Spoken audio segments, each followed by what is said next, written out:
एक इंटरेस्टिंग सी स्टोरी सुनाता हूँ। ये कहानी है एक राजा और उसके एक वजीर मंत्री की। वजीर राजा के दरबार में सबसे पुराना और सबसे भरोसेमंद आदमी था, ट्रस्टेड आदमी था। राजा एक बार के लिए अपने बेटे पर शक कर सकता था, लेकिन वजीर की कही हुई बात को वो आंख बंद करके विश्वास करता था। ये ट्रस्ट और इंटेग्रिटी का रिश्ता लगभग 30 साल पुराना था। 30 साल पुराना ये विश्वास चल रहा था। 30 साल से वजीर ने राजा को कभी निराश नहीं किया, डिसअपॉइंट नहीं किया। हर निर्णय जो वजीर ने राजा के लिए लिया हमेशा सही साबित हुआ, फायदेमंद रहा। लेकिन इतनी लंबी सर्विस के दौरान वजीर को कई तकलीफें उठानी पड़ती थी। जैसे कि राजा के लिए वो अपनी फैमिली को वक्त नहीं दे पाता था। बहुत लोगों से उसको दुश्मनी मोल लेनी पड़ती थी, सिर्फ इसीलिए ताकि राजा को खुश किया जा सके। यहाँ तक कि दरबार के दूसरे मंत्री और लोग भी इस रिश्ते से जलते थे कि यार इनकी इतनी अच्छी बॉन्डिंग कैसे है। उन्हें फील होता था कि यार राजा हम पर इतना ट्रस्ट नहीं करता है, इतना ट्रस्ट दिखाता नहीं है राजा हम पे, तो इस वजीर पे क्यों दिखाता है। इसीलिए दूसरे दरबारी वजीर को राजा के सामने हमेशा नीचे दिखाने की कोशिश करते, बदनाम करने की कोशिश करने में लगे रहते, जिसमें कि वो कभी सफल नहीं हो पाए। बट कहते हैं ना, टाइम बहुत ही वोलेटाइल चीज़ है, परिवर्तनशील है। अगर आप लगे रहो किसी चीज़ के पीछे एक लंबे टाइम तक तो मिल जाता है। तो लोगों ने रिश्ते को ख़राब करने की बहुत कोशिश की, और फाइनली हुआ क्या। वजीर राजा के कैंपेन्स और मिशन में इतना बिजी हो गया कि उसे टाइम ही नहीं मिला ये पता करने में कि एक बड़ी साजिश चल रही है, उसे गद्दार साबित करने की, वजीर को गद्दार साबित करने की।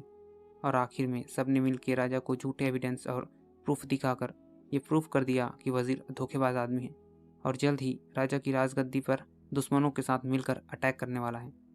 बाकी दरबारी भी कम नहीं थे, जो ये साजिश रच रहे थे ये भी कम नहीं थे। इनकी बदनामी कभी हुई नहीं थी राजा के सामने, इसलिए राजा ने भी इनकी बात और प्रूफ मान लिए, बिना वजीर को अपनी सफाई का मौका दिए। वजीर को बोलने का मौका नहीं दिया गया। मतलब 30 साल पुराना रिश्ता चल रहा था और किसी और के कहने से इतना बड़ा रिश्ता फीका पड़ गया। राजा ने उसे सजाए मौत सुना दी। और उस टाइम ये ट्रेडिशन था कि जिस भी इंसान को ये सज़ा सुनाई जाती है, मौत की सज़ा सुनाई जाती है, उस टाइम होता ये था कि उसके हाथ पैर बांधकर उसको भयानक पालतू शिकारी कुत्तों के बाड़े में फेंक दिया जाता था। एक ऐसा बाड़ा होता था, वहाँ पे बहुत सारे कुत्ते थे, भयानक शिकारी कुत्ते थे वो, और उसमें फेंक देते थे अगर उसको सजाए मौत सुनाई जाती थी, जो कि उस इंसान की चमड़ी उधेड़ देते थे। बहुत ही भयानक सजा थी ये। और न केवल चमड़ी बल्कि हड्डियाँ तक नहीं छोड़ते थे।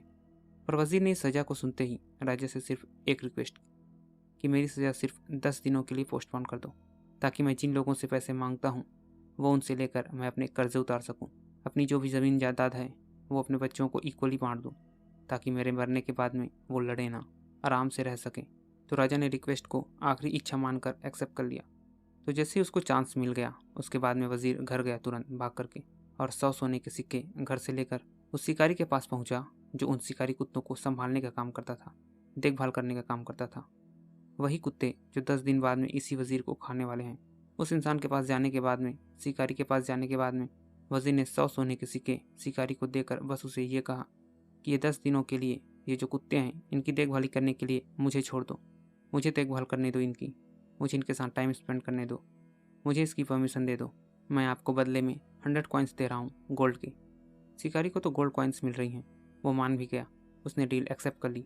और फिर क्या हुआ, अगले 10 दिनों तक वजीर उन्हीं कुत्तों के साथ में रहा, उन्हें खिलाता गया, उन्हें शिकार पर ले जाता, उन्हें नहलाता धुलाता, उनके साथ में खेलता। और तो और 10वें दिन तक वे कुत्ते वजीर के हाथों से खा रहे थे खाना। और कुत्ते ऐसे होते हैं जो कभी भूलते नहीं हैं। अगर आप उनके लिए कुछ भी कर लेते हो वो भूलते नहीं हैं, उनको याद रहता है। उसके बाद 11वें दिन वजीर को राजा के सामने लाया गया। उसकी सज़ा जो राजा के सामने होनी थी, हाथ पैर उसके बांधे गए वजीर के। उन्हीं शिकारी कुत्तों को उनके सामने डाल दिया गया ताकि वे शिकारी कुत्ते वजीर को खा लें। शिकारी कुत्ते उस पर झपटने लगे, लेकिन उसे खाने के लिए नहीं बल्कि उसके साथ में खेलने के लिए। सबके सब कुत्ते वजीर पे प्यार से गिर रहे हैं, पूंछ हिलाकर सारे कुत्ते वजीर को प्यार दिखा रहे हैं। राजा और बाकी के दरबारी ये देखकर हैरान हो गए कि इतने खूंखार कुत्ते, इतने अग्रेसिव शिकारी कुत्ते इस वजीर को प्यार क्यों कर रहे हैं, उसको खा क्यों नहीं रहे, उसकी चमड़ी क्यों नहीं उधेड़ रहे। राजा ने ये सब बातें वजीर से पूछी कि ये क्या हो रहा है, ये खेल अलग कैसे हो गया। वजीर बोला कि महाराज, मैंने इन कुत्तों की सिर्फ 10 दिन देखभाल करी है। सिर्फ 10 दिन की देखभाल की वजह से ये मुझे मारने से मुकर गए, बल्कि ये मुझे प्यार दे रहे हैं। और आपकी सेवा मैंने 30 साल करी, लेकिन आपने मेरे कुछ दुश्मनों की बातों और इल्ज़ामों के बहकावे में आकर मुझे सजाए मौत सुना दी। राजा शर्म से पानी पानी हो गया। उसे अपनी गलती का एहसास हुआ, उसने उसकी सज़ा को माफ़ कर दिया। और उसने वज़ीर को उसकी पोजीशन वापस दे दी कि फिर से तुम काम करो, तुम तो विश्वास के लायक हो। और उन सारे दरबारियों को जिन्होंने साजिश रची थी उन्हें वज़ीर के हवाले कर दिया, जिन्होंने राजा के कान भरे थे। वज़ीर चाहता तो उन्हें मौत के घाट उतार सकता था, पर वज़ीर ने अपने दुश्मनों को, दरबारियों को माफ़ कर दिया। वज़ीर के माफ़ करने की वजह से राजा की नज़रों में ये और ऊपर उठ गया। वज़ीर ऐसा कुछ करता कि अपनी इनोसेंस से राजा को समझाने की कोशिश करता, अगर वो अपनी मासूमियत साबित करने की कोशिश करता कि यार मैं नहीं हूँ, मैंने ऐसा नहीं किया, तो शायद उसकी मौत हो जाती, तो शायद कुत्तों ने वज़ीर की चमड़ी उधेड़ दी होती।